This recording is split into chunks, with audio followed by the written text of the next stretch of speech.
இந்த கடைய வந்து நம்ம இப்ப நேங்கள பார்த்துருக்குறோம். இப்ப வந்து நம்மளுக்கு கேள்லயும் நெறைய பிரான்ச்சஸ் இருக்கு. இது வந்து ஸ்ரீ கோம்பாக்ல நான் வந்து அங்கிட்டு போற வழியில இந்த கடையில போய் சாப்பாடு வாங்கிட்டு போனேன். லாங் வீடியோல உங்களுக்கு போட்டிருக்கிறேன். ஓகே. இது வந்து ப்ரொமோட் வீடியோ கிடையாது. இந்த சாப்பாடு கடைக்கு போகணும் அப்படின்னு ரொம்ப நாள் நினச்சிக்கிட்டு இருந்தேன்.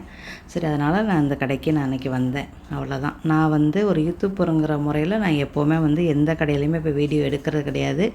நார்மலாக ஒரு வீடியோ எடுத்து அந்த சாப்பாடை சாப்பிட்டு பார்ப்பேன். எனக்கு பிடிச்சிருந்து விலை ஓகே இருந்தால் உங்களுக்கு நான் சொல்லுவேன். அப்படி இல்லைன்னா அந்த வீடியோ அழிச்சு விட்டு போடுவேன்.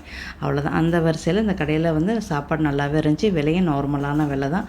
ரொம்ப ஹை லெவலில் இல்லை. நான் வந்து தண்டூரி சிக்கன் பிரியாணி வாங்கினேன். நார்மல் பிரியாணி இருக்குது. நீங்கள் எது வேணுமோ வாங்கிக்கிறலாம். அதே மாதிரி சாப்பாடுகளும் எல்லாமே நல்லாவே இருந்துச்சு. இப்போ கரெக்டாக 1 மணி. இது டிசைனுங்கெலாம் ரொம்ப சூப்பராக இருந்துச்சு. ஓகேயா.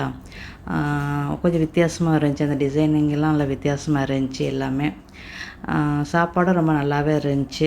நீங்கள் வந்து இன்னிட்டு வந்து சாப்பிட்ருக்குறீங்களா அப்படின்னு சொல்லுங்கள். இது ஸ்ரீ கோம்பாக்காரவங்க பத்துக்கேப்பு ஸ்டாப்பாக்காரவங்களுக்கு இது ஈஸி. அதே மாதிரி செராஸ்காரவங்களுக்கு தாமனம்பேர் மைசூரில் இருக்குது. டாமன்சரா பிஜேக்காரவங்களுக்கு வந்து டாமன்சராவில் இருக்குது. நான் இது எல்லாமே கூகுளில் சர்ச் பண்ணி பார்த்தது தான். எங்கள் ஃப்ரெண்டு தான் இந்த கடை இங்கே வந்திருக்குன்னு சொன்னாங்க. அதனால தான் நான் வந்து சர்ச் பண்ணி பார்த்தேன் எந்தெந்த இடத்துல இருக்குது அப்படின்ட்டு. இந்த 3 பிரான்ச்சஸ் தான் என் கண்ணுக்கு தெரிஞ்சிச்சு. சரி நம்மளுக்கு ஸ்ரீ கோம்பாக்கில் ஒரு வேலை இருந்ததுனால நான் இந்த பக்கம் வந்து சாப்பாட்டை பேக் பண்ணிக்கிட்டு போகிறோம். இன்றைக்கி தான் நான் சாப்பிட்டு பார்க்க போகிறேன் எப்படி இருக்குது அப்படிங்கிறத உங்களுக்கு சொல்கிறேன். சாப்பாடு ஓகேவே இருந்துச்சு. நாசிகண்டா பிரியாணி எல்லாமே நல்லா இருந்துச்சு. ரொம்ப விலைக்கு தக்கான விலை. ஒரு கோழி வந்து ஒரு கோழியை 4ஆக வெட்டி ஒரு பகுதியை வச்சுருப்பாங்க பிரியாணிக்கு. அதை உங்களுடைய ஸ்பெஷல் ரொம்ப அருமையாகவே இருந்துச்சு. கண்டிப்பாக நீங்கள் ட்ரை பண்ணி பாருங்கள். 17 வெள்ளி தான் ஒரு பிரியாணி. ஓகேயா. 3 சாப்பாடு 47 வெள்ளி தான் வந்துச்சு.